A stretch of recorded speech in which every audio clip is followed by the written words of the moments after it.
Hi guys, welcome back to my channel. If you notice my mouth is still not moving very much, I am still only 2 weeks post-op from the surgery I had where they had to go through my mouth and cut me from here to here on the inside to remove a random tumor that was in there. So if you notice my face is not moving correctly, that's why. Getting into the video, today, in honor of my daughter's 16th birthday, I wanted to come on and make a video because this is a really special birthday, especially in the US.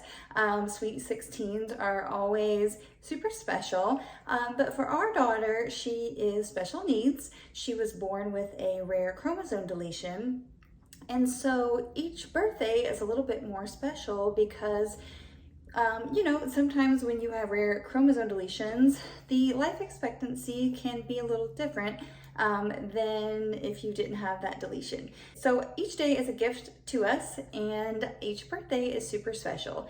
And in honor of her birthday, I would like to share with you all some things that I have learned being a special needs mom for 16 years. Firstly, I would like to share one of the best things about having a special needs child is the innocence. And I try to describe this and it doesn't always come out right, but sometimes I'm talking to my husband about it and it's just a very beautiful thing how she is just oblivious to the world problems. And, you know, like she has no concept of the worries of the world or the regular worries of life that regular normal people might have. You know, like she doesn't worry about money, she doesn't worry about what people think of her. She's just so pure and genuine and happy, and it's just a very beautiful thing.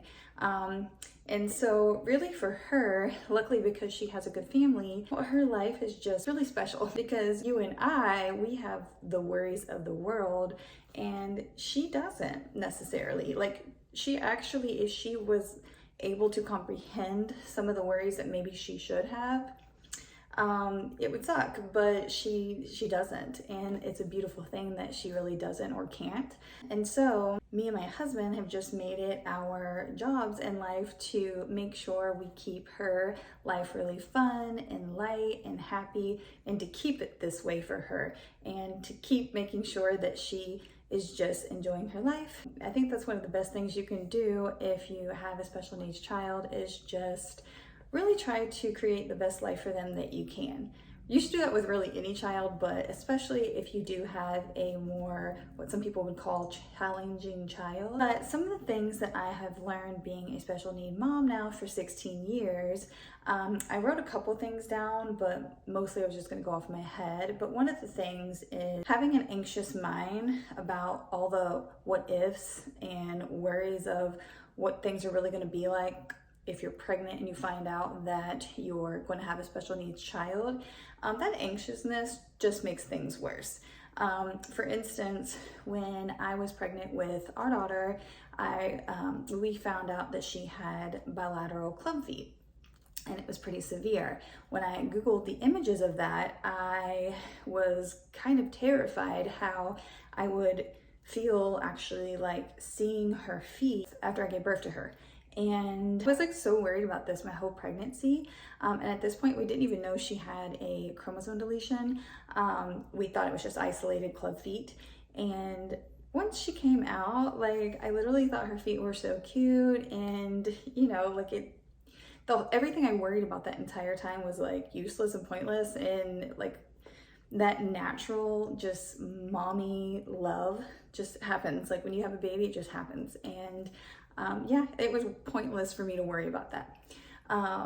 Now, granted, the whole journey of correcting her club feet, that was terrible for me, her dad, and her, but it was necessary. And if you all would like a video on that, I can definitely make a video sharing our experience. Just let me know in the comments. Another thing, if you are going to have a special needs child, or if you do have one, you're probably going to learn pretty quickly that you're going to have a lot of doctors and specialists in your life.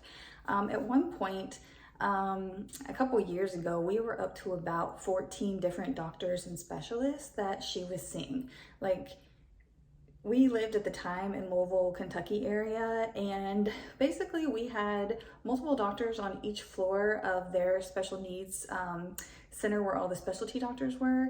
And literally we knew people on every single floor, and I think there was like 6 or 7 floors in that building.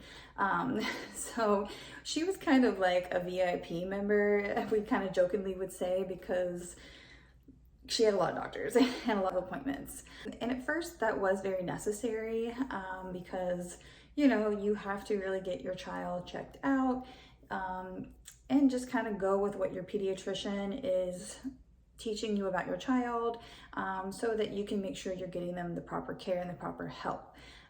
When she reached the age of about 14 and actually the pandemic had came about, we had made a decision because of some of her health problems that we were going to take a break from going to so many doctor's appointments. And I guess that's another thing that I should throw out there, something you learn as a special need parent. There might come a time that you really need to evaluate the benefit of going to all these doctors and doing all these preventative testing versus not. It became so standard and customized for us to be putting her to sleep, to get all these preventative testing done, that there was times, well, most years, we were putting her to sleep like 7 or 8 times a year because, you know, her doctors would have to put her to sleep because a lot of stuff couldn't be done while she was awake. And, you know, what will happen, and this is a case-by-case scenario, is you have to evaluate cost versus risk. And for our daughter, it was becoming more dangerous to put her to sleep to do preventative testing than to try to live a healthy lifestyle and you know, just kind of wait. And that's, I guess, one of the other things is you'll just have to become more comfortable making hard decisions. Like we decided to take a break from all of these specialists and just kind of go with the flow for right now, because for her and all the things that come with her syndrome, that is, it's better for her at this point. For us to like stop torturing her with all the testing and just make sure that we are helping her to have the most fun life that she can while she is here on earth with us. So and if you would like more information about her syndrome, again, just leave a comment if you're curious about that. And I would say another thing that you learn as a special need parent is a lot of people aren't going to get it. This is a big one, and you might find yourself feeling isolated and alone. And there's definitely times that I've at least felt like that, you know, and it's normal. I could say probably the best thing you can do for that, if you are experiencing that, is to find yourself a little support system, finding other parents that have special need kids, and, you know, finding a little community of your own so that you have more normalcy and things are seeming more normal for you in your life. And then not being mad or sad or irritated that people don't get it. They just, you know, until you have a special need child, you don't understand. It's actually surprising. A lot of people don't realize all that I have to do. And so if I have a guest, I've even had family members that will stay and they'll be like, wow, I didn't realize all the stuff you had to do. That's a lot, that's exhausting. And it is, but I'm just used to it. I'm used to my life and I just go through the motions and do what I gotta do, you know?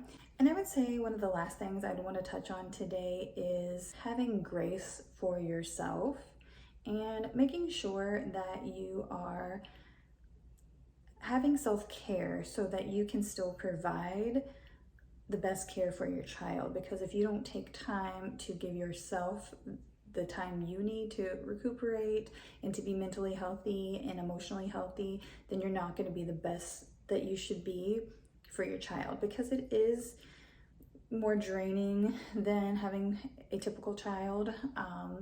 And so, you know, making sure if you have a spouse that you guys are a team, and maybe taking turns or finding a way to balance out some of the tasks so that one parent doesn't feel exhausted. You know, things just get done more quickly and more smoothly without there being any bitterness because one party feels like they're doing more than the other. So teamwork. If you are a family with a special need child, teamwork is so important. And just having communication with your partner or anyone else that's helping you, letting them know, hey, I'm feeling this way, just so they can know, because they might not know. They might be like, oh, well, she does all of that, she's cool with it, and maybe they just don't want to overstep. So just having kind communication. Oh yeah, those are just some of the things that I was thinking about today, and I just felt like making a video since it is her 16th birthday, and hopefully this video will find any other special need parents that might feel like they are alone or they don't have anybody that understands. Feel free to comment and, you know, connect with me if you would like. We're here in Florida now, so if you have any questions regarding anything I might have learned so far here in Florida with a special needs child, please just leave a comment. And yeah, if you like this video, please give it a like. If you're feeling my vibe, please subscribe, and I'll see you guys next time.